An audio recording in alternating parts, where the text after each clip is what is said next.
Leg spinner को खिलाया। हमारे पास जो ऑप्शन थी ऋषभ सबसे बेस्ट ऑप्शन थी कि প্রথম ওভারে এসে 7 রান, এরপর দ্বিতীয় ওভারে বোলিং করতে এসে 9 রান দিয়ে রাইলি রুশোর বড় উইকেটটিও তুলে নেন রিশাদ হোসেন। তৃতীয় ওভারে এসেও রিশাদ খরচ করেন 9 রান। চতুর্থ ওভারে আবার তুলে নেন জোড়া 2 উইকেট। 4 ওভারে 31 রান দিয়ে অভিষেকেই 3টি উইকেট পান রিশাদ হোসেন। তাই তো রিশাদের এমন বোলিং দেখে ম্যাচ শেষে তার প্রশংসাও করতে ভুলেননি অধিনায়ক শাহিন শাহ আফ্রিদি।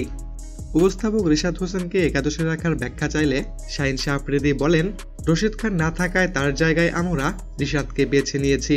उसको पिक किया था ऋषभ को कि यार हमें एक मिडिल ऑर्डर में विकेट टेकर चाहिए। মিডল অর্ডারের জন্য আমাদের উইকেট টেকারের প্রয়োজন ছিল।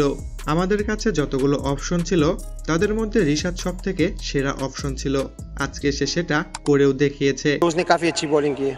এমন পারফরমেন্স যদি রিশাদ ধরে রাখতে পারেন তাহলে পরবর্তী ম্যাচগুলোতেও তাকে একাদশে দেখা যেতে পারে, এমনই ইঙ্গিত পাওয়া যায় শাহিন শাহ আফ্রিদির কাছ থেকে।